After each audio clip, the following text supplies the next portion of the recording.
Hey, it's Kia, and welcome to the first episode of A Little Bit Richer. If you're here, you probably know the score. For the next few months, I'm going to be bringing you bite-sized financial tips. You know, the stuff that we never got taught at school. What comes out of my salary? How can I get my own place or a bigger one? What do I need a bank account for? Okay, the last one's a bad joke, but you get the picture. We're all in this together. It's you, me, and a different guest each and every episode. Up first, I want to kick things off with Laura Ann Moore. Laura's a money and mindset coach. She's all about demystifying personal finance in a simple and judgement-free way. She also has her own podcast, My Kind of Woman. We're going to be chatting about why all this stuff is so important. Okay, let's get into it. So Laura, it's really tough out there at the moment.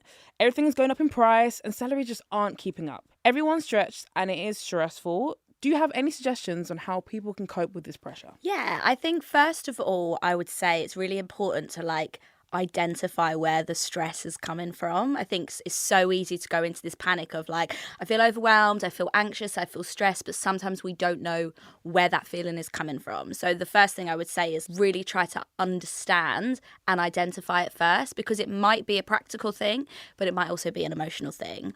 So on a practical basis, I would say make a plan. Make a tangible plan where you can say, what is my next step? Because it's that classic thing, isn't it, where you go, oh my God, I need to kind of do everything in one go. And that's the overwhelming part. Yes, it's true. I do that all the time. Yeah. And it's so easy to do. So actually go in, where is my money at right now? What is one small step that I can take today with this week that I know that's going to alleviate a little bit of pressure? It could literally be as simple as checking my bank account, making a better budget, paying someone that I owe, something little like that. And then on an emotional level, I would say really to ask yourself, what stories you're telling yourself. It's a big one. It's a big one because that's what we do. Our brains will tell ourselves stories about a situation. So we might read something in the news that makes us scared, makes us feel overwhelmed, and then we tell ourselves, we need to be worried, we're in a bad place. But actually it's more your relationship with money or your money mindset that's causing you to feel that anxiety. So yeah, on an emotional level, really starting to just see how you're talking to yourself, see things that keep coming up, and identifying whether they're actually true or whether your brain is telling you a lie. I think that's a good one, Laura. I think sometimes we spin these narratives, like you said, that just aren't true. You can sit there and say I'm bad with money and you're going to start believing that because you said it. And I think it is just being aware and conscious of what we're telling ourselves and maybe what impact that has on how we view things, like you said. So there's been some legal and general research done recently that calls your 20s the lost decade. And that's because it's a key time to build money for the longer term, yet it's often not made use of.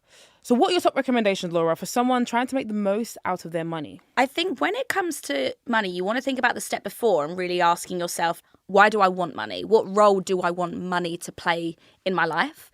So first off, creating some goals. So financial goals, like I want to save X amount, I want to invest X amount, but also some life goals. What is the reason of you working and making money, so that you're not just chasing the money for money's sake. You're going, I'm going to get the money so that I can travel, so that I can build a business, so that I can buy a farm and raise some ducks. I don't know.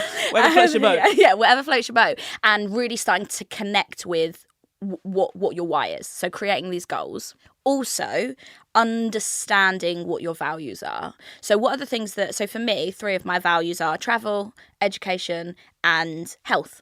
So that really helps me when it comes to spending, saving, and investing, because I can ask myself, is the way that I'm managing and growing my money right now in alignment with my goals and with my values? And I think they're, on an emotional level, a really great way to start to make the most out of your money, the step before, because I think people jump into trying to make the most of their money on a practical basis, and then you're like, why am I actually doing this? And you don't have the motivation.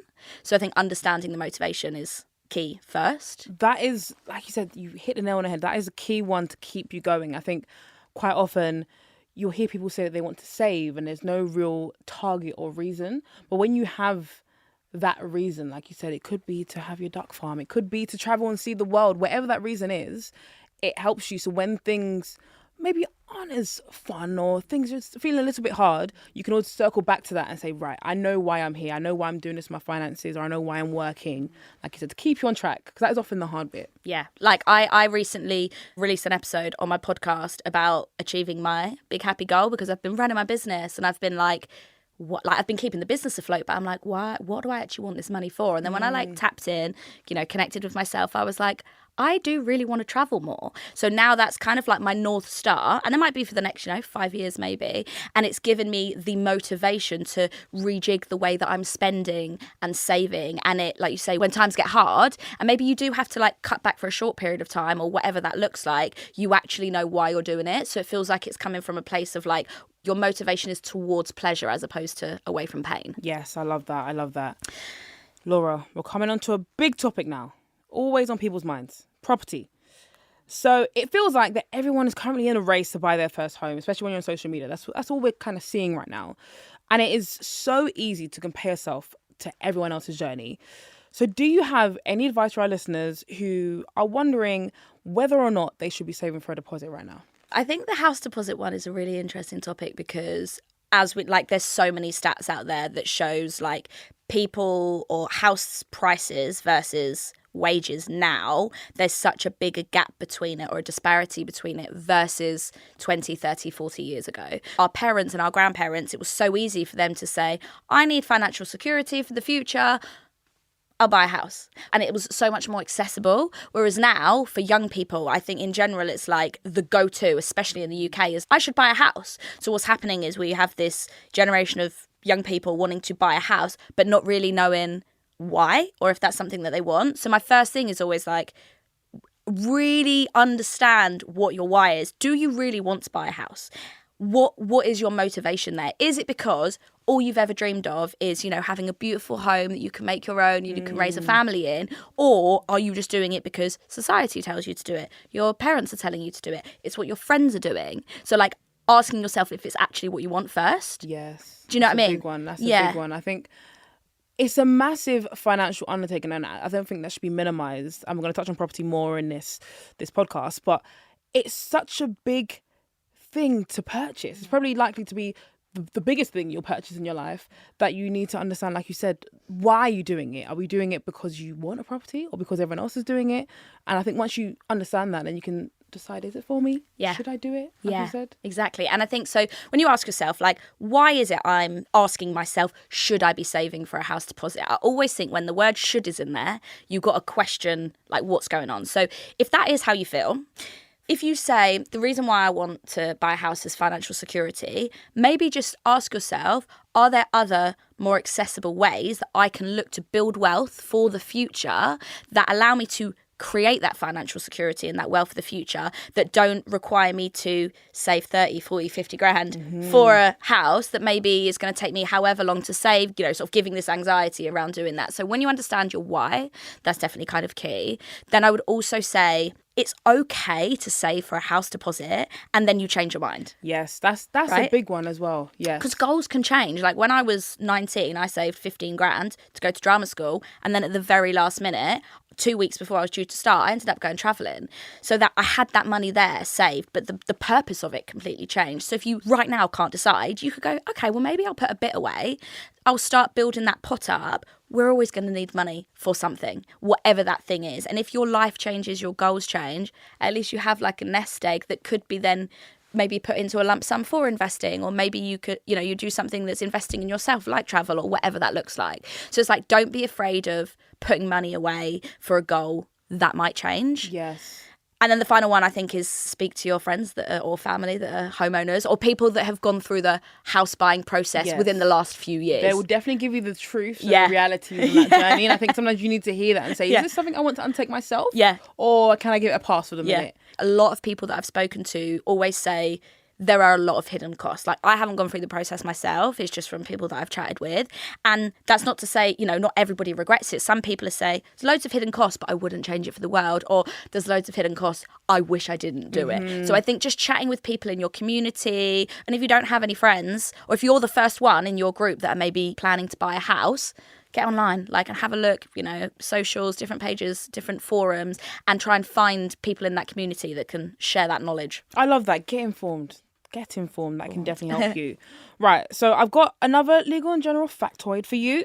They're doing a lot of research into this thing called the bank of family. And it's the idea that if you don't have relatives helping you to get on a property ladder, it's very hard to achieve. Laura, does that reflect what you're currently seeing at the moment? 100%. I think in my community of people who I chat with in the DMs, different clients and stuff like that, or people that I meet at events, there is definitely a large portion of people that I know have got on the property ladder because their parents have been able to pass down money in whatever form. But there's also a lot of people really aware that is a privilege. Like people being like, oh, my mum and dad have helped me out here, but I'm really grateful for it. And I always say to them, don't feel guilty for it. Like if you are in that lucky position, absolutely grab it with both hands and go for it. But if you are someone who isn't in that position, like that's like me, my parents couldn't, pass down any money for a house, like that's also okay. And that's where it's like worth looking at other ways you can start to build wealth. But yeah, I've definitely had a lot of conversations with people who say, yeah, probably, a large portion of this money has come from not me. Yes, it's true. And I think it is, like you said, it's acknowledging that if you have that help, it does make the journey a lot easier. And if you don't, it is going to be a lot harder. But I think once you understand that and you decide on that's a good process for you. Laura, we're getting to an exciting bit because I'm going to ask this question every single time. And you have the honour of being the first person to give your answer. Woohoo. So Laura, what are your top 3 tips to help our listeners get a little bit richer? So to get a little bit richer, tip number 1 is to improve your money mindset, your relationship with money. And the great thing about that is it's free because you can just start by acknowledging, how do I feel about money? How would I like to feel about money? And start to change your language around it. So that's tip number 1. Tip number 2 is around money management and really getting to know your numbers. Really like having a non-judgmental, unbiased approach towards your money and saying what's coming in, what's going out, because that's just data that can help you then make decisions. And then the third one is about, whilst it's important to enjoy your money in the now, starting now to invest and prepare for the future is going to make you a little bit richer. So they're my top 3 tips. Laura, thank you so much for being the first guest on A Little Bit Richer. You've shared so many gems that are going to be so impactful to our audience. So thank you so much. Thank you for having me. Laura was a great first guest, but there's lots more to come. So be sure to follow this podcast, tell all of your mates. I don't want to leave anyone behind here. Next episode, I'm going to be taking your payslip apart and making it all make sense. See you then.